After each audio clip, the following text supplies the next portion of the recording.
Hello. There has been a lot going on in the country in the name of religion, so I decided to buy a copy of this book and read it myself. Now, why this copy of book? The translator, author of this book, this man, Swami Prabhupada, he is the founder Acharya of ISKCON. He says in the introduction that there are many other copies available in the market, but none of them can be said to be authoritative because the translators have put their own opinions into the translation. Now, this copy of book, according to Swami Prabhupada, you can see it at the back cover. It is the message as it is, without the slightest taint of adulteration or personally motivated change. And if you can just randomly take out any page, you can see that there is a Sanskrit text, and there is the translation, and the translator has not put his own opinions into the translation. Of course, there is a summary, but there is a different part. So according to me, this is the most authentic translation of Bhagavad Gita that you can find it in the market, and that's why the name Bhagavad Gita as it is. Secondly, there will be a lot of people, I know there will be a lot of people who will ask me, why do you want to read this book? This is not your book. So I have two reasons for you.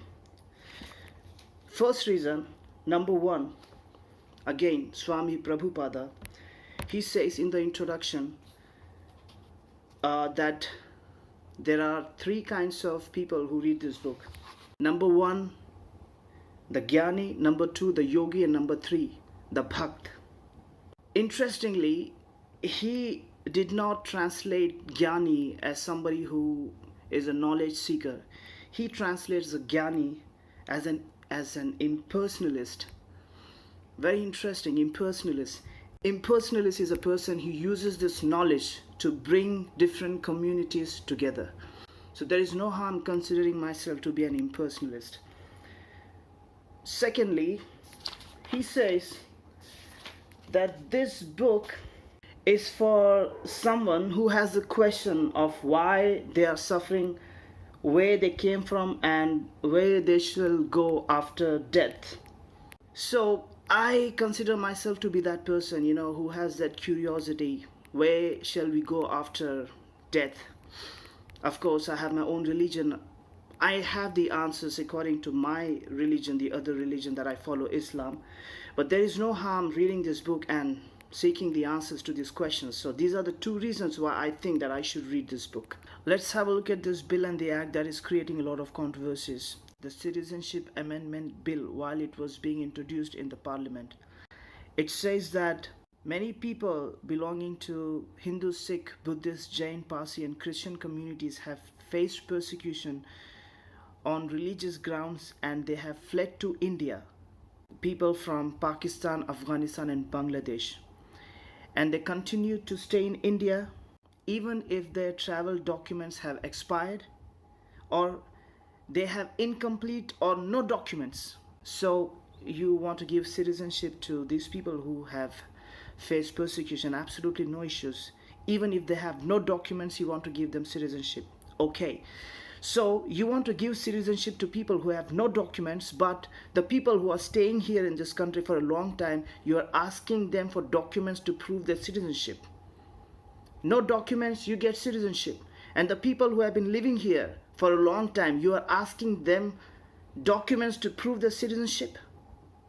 Talking about religious persecution, there are many other communities who are facing persecution in these countries and the other neighboring countries as well.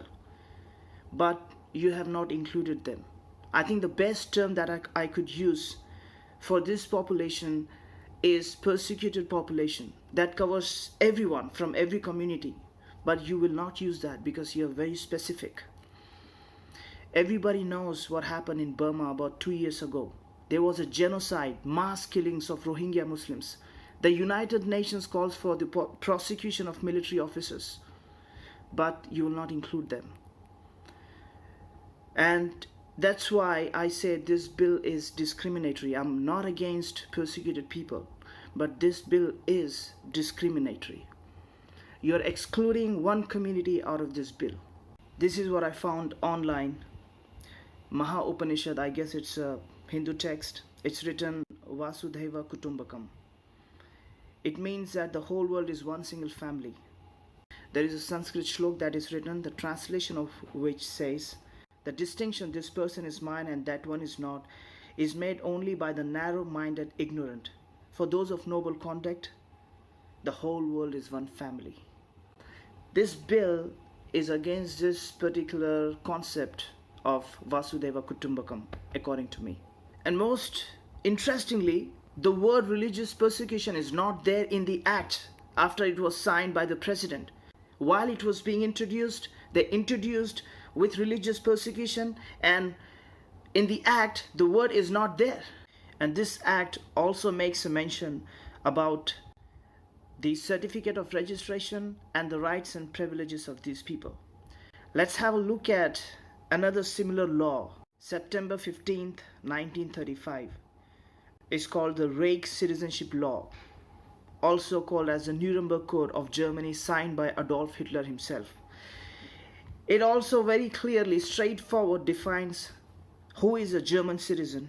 A German citizen is someone who is of German or related blood. It also talks about giving a Reich citizenship certificate. It also talks about the full political rights of the people. Now I'm assuming where they get these ideas from. If you ask me, this act combined with NRC is no less than the Nuremberg race laws. You're only defining citizenship to certain communities. That's why the Muslim community is concerned. Let's see what this book says. Chapter number 16. The Divine and Demonic Natures. Text number 7. Those who are demonic do not know what is to be done and what is not to be done. Neither cleanliness nor proper behavior nor truth is found in them. Truth. Let's see. मेरी सरकार आने के बाद 2014 से आज तक मैं 130 करोड़ देशवासियों को कहना चाहता हूं, कहीं पर भी एनआरसी शब्द पर कोई चर्चा नहीं हुई है, कोई बात नहीं हुई है। आप सभी को ये भरोसा दिलाने के लिए आया हूं कि नेशनल रजिस्टर ऑफ सिटीजनशिप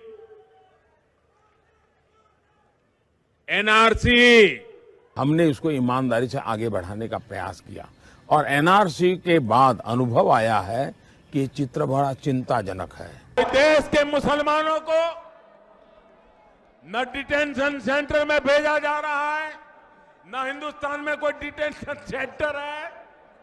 हमारे जैसे हाउसवाइफ को ऐसे ही लेके गया और जेल में डाल दिया।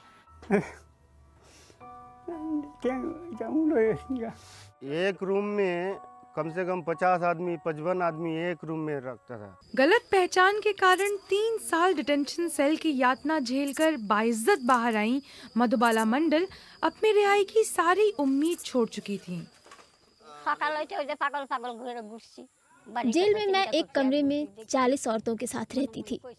हम दिन भर रोते और यही सोचते रहते कि हमें किस बात की सजा दी जा रही है। Text number 9. The demonic who are lost to themselves and who have no intelligence engage in unbeneficial, horrible works meant to destroy the world. The whole world knows what happened after this law was made in Germany. Did it limit itself to Germany? This was the law majorly responsible for the start of the Second World War. This is absolutely the truth. Whenever such laws were made, the whole world suffered. Absolutely the truth. Now let's see how our government is actually treating the persecuted people. I'm in North Delhi, in a refugee camp. कितना साल हो गया यहाँ पे आए? 2013। कितना? 2013। This is how people are living here in the refugee camp. Little children, whole families. But look, they have nothing. They don't have electricity. They don't have anything. They sleep on beds like this. No one should be living like this. This is basically this is a dump. You know, you wouldn't keep cattle in this in another country, you know. But look how people are living here. This is no way for anyone to live. Look, the wires aren't working. Nothing. बंद है ना? बंद। अरे यार, doctor है, doctor? अरे यार, there's no medicine here, there's no school here, there's no light here, there's no water here. And these people have fled persecution, but they've not been in any way looked after by the state. They've been given a shit piece of land. This is very sad. This should really be, the government should really be ashamed of themselves for neglecting these people. This is how they get their water. Look, how they get their water, just from this tap in the ground. It's a sewage pipe, and people are washing their clothes in the sewage water. I mean, oh man, this is terrible that people have to live like this, these poor children. And over there is just like shit and stuff flowing out. When they left Pakistan and came to India, they thought maybe, I don't know, the government would look after them some more. But is this looking after them? I don't know. I don't know. I would have really trusted your intentions if you would have really taken care of these people the way they should be taken care of. Who would be against these people? These are innocent people, little children persecuted. But I don't see any reason why I should see this whole thing that you are driven by compassion. I don't see that. You're driven by hatred and not compassion. What is the solution to this? See, this book. This is not just the book of morals, book of ethics. This is a book of battle. Pandavas, Kauravas fighting. Shri Krishna giving instructions to Arjuna to fight. And this is what exactly the moral of this book is, to fight for your rights. And I'm gonna fight for my rights. And my fight, this fight, is not the battle of weapons. This is a fight of morals. This is a fight of ethics. And my fight is with the people. It's because of you that we have this fascist, racist government in the country. You know, in this book, when Arjuna refuses to fight, he doesn't want to kill his own kinsmen, his own relatives. You know what Sri Krishna says? He says, stop being a coward. Impotent. Such a strong term. Impotent. There are very strong language used in this book that even I cannot imagine. In other place, Sri Krishna says that an undignified life, a dishonored life, is worse than death. It is better to die than to live a life of humiliation. When people are doing such grave injustices, then fighting is the dharma. This book, it teaches you to be fearless, to speak the truth, to fight for your rights, and to live with dignity. And this is exactly what Islam says. Islam also teaches you to fight for your rights, and that is exactly what jihad is. The word which is totally contaminated by the media. Jihad is fighting for your rights, just like the way it is mentioned in Bhagavad Geeta. There is no major differences between the two religions. And if you ask me what are the terms that define this religion, by all responsibility, I would say that this religion, Sanatan Dharma, Hindu religion is a very loosely used term. Sanatan Dharma is not the religion that preaches hatred and discrimination. Kindness, compassion, tolerance, generosity, these are the terms that would define this religion. Hatred and discrimination has no place in this religion. I don't know what is going to happen next, but not without a fight. Thank you.